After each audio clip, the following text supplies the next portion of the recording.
Shalom, salam, damai sejahtera dalam kasih Tuhan.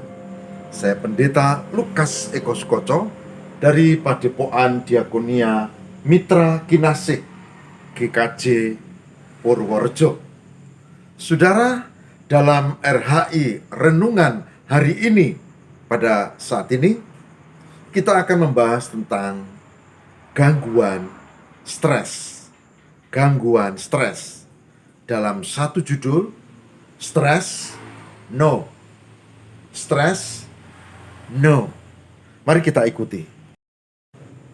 Saudara, stres adalah reaksi tubuh terhadap situasi yang berbahaya atau sulit. Jadi sebetulnya stres itu sesuatu yang wajar, di mana tubuh lalu memproduksi kelenjar adrenalin. Dalam situasi normal yang wajar, stres ini berfungsi untuk menimbulkan gairah, sehingga kita tidak hidup yang rutin, lalu memiliki kecerdasan sosial dalam mengatasi tantangan kehidupan. Tapi dalam situasi yang berlebihan, stres yang tingkat tinggi, maka itu berbahaya.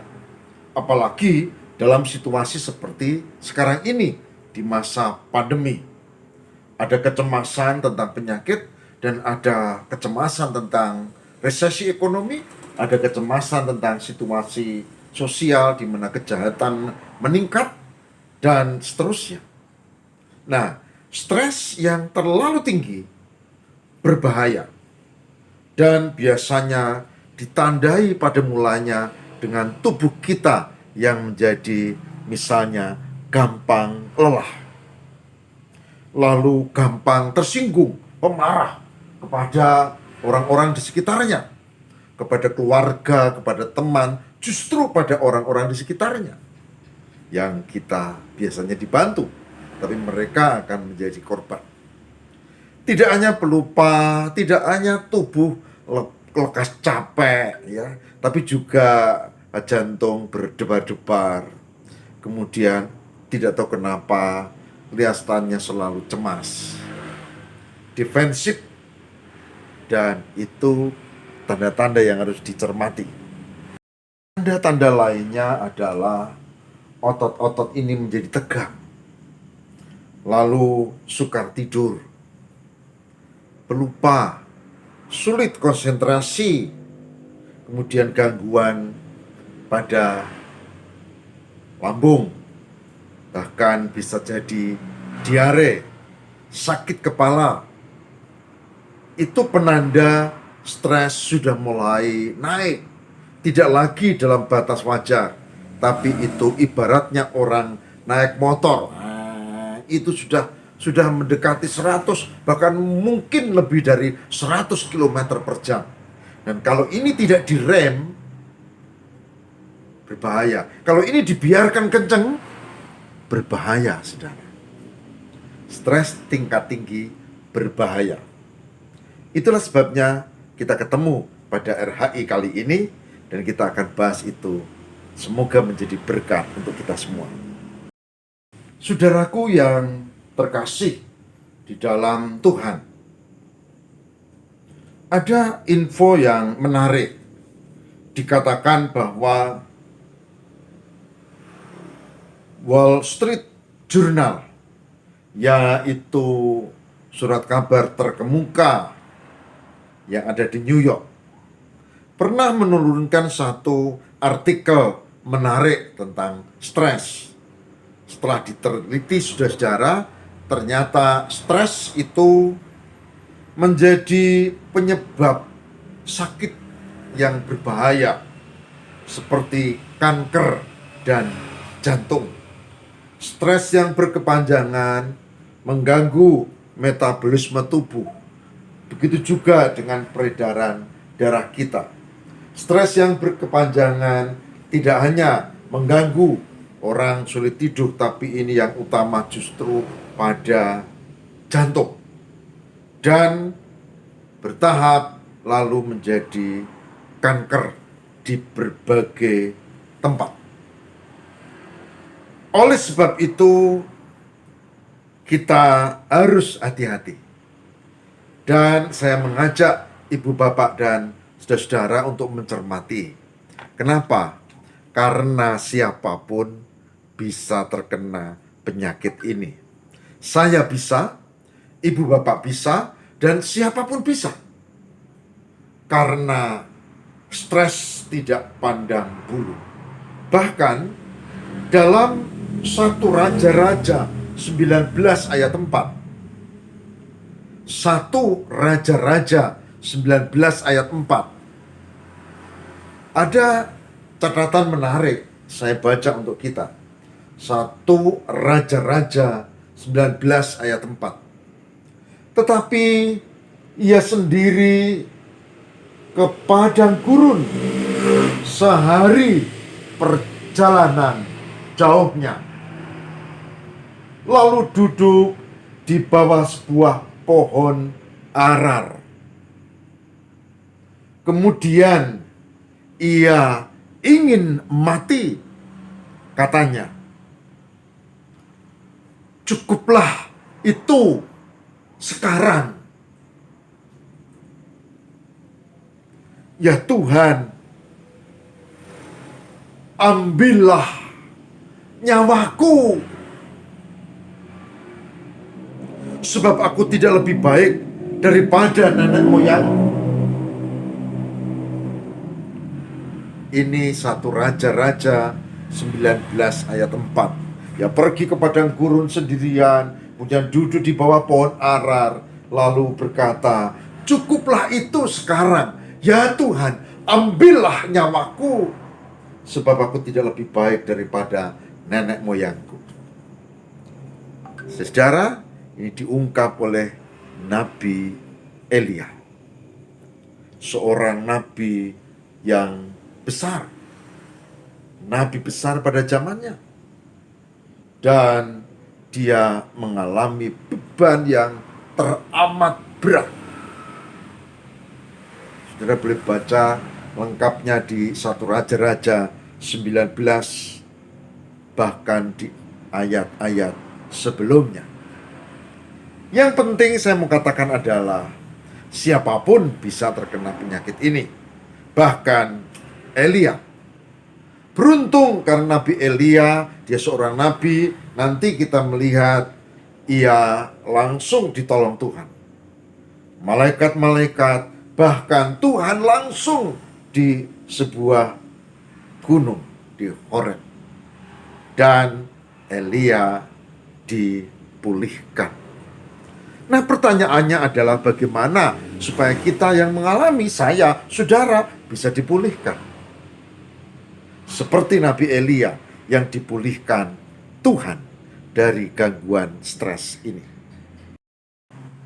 Saudara, untuk bisa pulih dari gangguan stres yang kronis, stres yang tingkat tinggi ini, maka kita harus datang kepada Sang Maha Penolong, yaitu Tuhan. Manusia, pengertian-pengertian, obat, atau jamu sekedar sarana. Maka yang paling penting adalah datang kepada Tuhan. Sudah tahu Pak, tapi caranya nanti kita akan bahas. Tapi pertama-tama kita akan membuka kesaksian dari Yesaya 26. Yesaya 26 ayat yang ketiga dan keempat. Yesaya 26 ayat 3 dan 4. Yang demikian sabdanya, yang hatinya teguh kau jagai dengan damai sejahtera, sebab kepadamulah ia percaya. Saya ulang baca, Yang hatinya teguh kau jagai dengan damai sejahtera, sebab kepadamulah ia percaya. Ayat yang keempat, Yesaya 26 ayat 4. Percayalah kepada Tuhan selama-lamanya, sebab Tuhan Allah adalah gunung batu yang kekal. Yesaya 26 ayat 3 dan 4. Ini menjadi refleksi penting untuk kita cermati. Yesaya 26 memberi catatan yang penting untuk kita cermati. Yang pertama adalah dikatakan yang hatinya teguh. Hatinya teguh berarti dia memiliki keyakinan, keterkaitan dengan Tuhan. Bukan hati yang gampang goyah, bukan hati yang tidak kokoh, tapi teguh. Teguh di dalam Tuhan. Itu berarti yang hatinya teguh adalah orang yang hatinya terpaut dengan Tuhan karena iman. Ini yang pertama. Yang hatinya teguh, kau jagai dengan damai sejahtera, sebab engkaulah kepadamulah ia percaya. Yang kedua, dijagai dengan damai sejahtera. Ini anugerah. Jadi pertama keteguhan hati, yang kedua kesediaan membuka, menerima anugerah damai sejahtera. Kenapa itu muncul? Karena kepadamulah ia percaya. Percaya akan penyertaan Tuhan. Ayat 4 diteguhkan, saudara. Percayalah kepada Tuhan selama-lamanya, sebab Tuhan Allah adalah gunung batu yang kekal. Percaya, percaya, dan percaya. Percaya yang dimaksud tentu bukan sekedar lamis di bibir, tapi dalam hati, dan ini menyangkut perilaku hidup. Saudara, ketika anak saya belum kuliah dan saya meyakini Tuhan akan menolong, kemudian saya percaya Tuhan akan memberkati dia sehingga saya mampu untuk menguliahkannya, maka saya tidak cukup berdoa. Saya memupuk jiwa entrepreneur dan istri, dan lalu kami membuat upaya-upaya kerja. Kecemasan tidak bisa hilang begitu saja karena saya akan ikut Yesus. Enggak. Kecemasan akan hilang kalau kita hatinya teguh dan membuka terhadap damai sejahtera yang dikaruniakan kita, peka kita. Oh iya, Tuhan sumber damai sejahtera. Dan dikatakan percaya kepada Tuhan itu berarti dengan perilaku. Saudara, kenapa? Sakit penyakit yang meneguhkan, mengganggu, menggerogoti, kecemasan. Maka cobalah kita meyakini. Tetapi meyakini juga berarti kita periksa dokter, perawatan, dan bukan sekedar menanti mukjizat. Saya ulang, bukan sekedar menanti mukjizat, harus ada action, tindakan yang dibuat. Kalau ingin pandai bagi yang masih kuliah atau sekolah, sudah berdoa dan percaya, itu bagus. Tapi saya sarankan seperti ini, buka hati terhadap damai sejahtera dan melakukan percaya kepada Tuhan, berarti harus belajar. Karena iman harus dengan perbuatan. Itu sudah. Kalau sekarang masa pandemi dan bisnis turun, kemudian penghasilan berkurang, sementara tuntutan tinggi, kebutuhan meningkat terus, maka cara yang baik adalah kita menghilangkan stres dengan meneguhkan hati. Tuhan pasti tolong saya. Kemudian buka hati untuk dijamah menerima damai sejahtera. saya percaya Tuhan pasti memberi jalan keluar. Tuhan pasti menolong. Saya percaya. Tapi ayat yang berikutnya tadi bilang bahwa dikatakan kita juga harus tetap percaya kepada Tuhan dan melakukan sesuatu. Ada upaya, karena iman tanpa perbuatan pada hakikatnya adalah mati. Saudara-saudara, jadi supaya lepas dari stres, jalan keluarnya cuma 3. Meneguhkan hati, membuka untuk dijamah dengan damai sejahtera Tuhan, dan percaya tentu dengan perilaku, usaha, perbuatan. Tidak ada cara lain. Tidak ada cara lain, saudara. Itulah sebabnya Alkitab mengajak kita untuk mengatasi dengan cara yang benar. Ada orang yang untuk menekan stres, lalu dia pakai narkoba dan obat-obatan terlarang.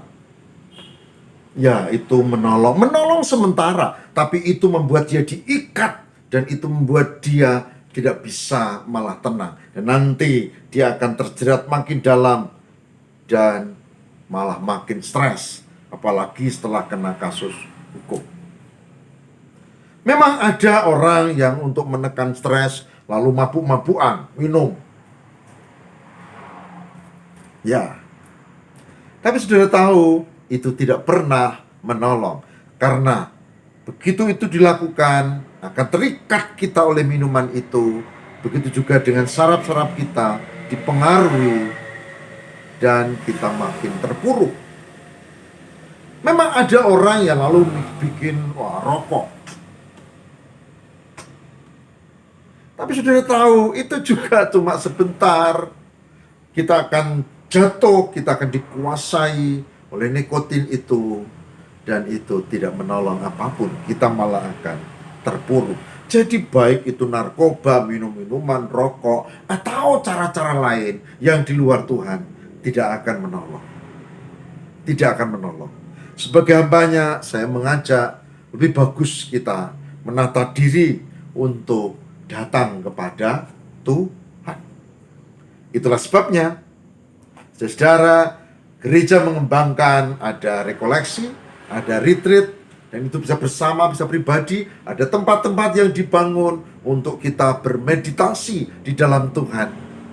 Tapi juga kita bisa di rumah, dan kita bisa latih itu, dan ini butuh kesungguhan. Masalahnya, apakah kita mau untuk melakukan atau tidak? Saudara, saya berharap ini menjadi berkat, dan kita meyakini bahwa tidak ada obat stres selain Tuhan. Marilah kita memohon kepada Tuhan supaya kita diberi kekuatan dan berkat untuk bisa menjalani hidup di dalam naungan kasih Tuhan. Di tengah masa pandemi, di tengah hidup pikuknya persoalan dan kesulitan, di tengah resesi ekonomi yang makin dalam, di tengah persoalan sosial yang menjerat kita, saya mengajak, mari kita mohon kekuatan dari Tuhan. Tuhan berkatilah supaya kami mampu untuk keluar dari gangguan stres, dan supaya kami memiliki keteguhan hati, kepekaan terhadap damai sejahtera Allah, dan percaya yang diwujudkan dalam perilaku hidup. Tuhan, terima kasih. Semoga ini menolong kami untuk tetap di dalam Tuhan. Demi Kristus pengantara kami. Amin.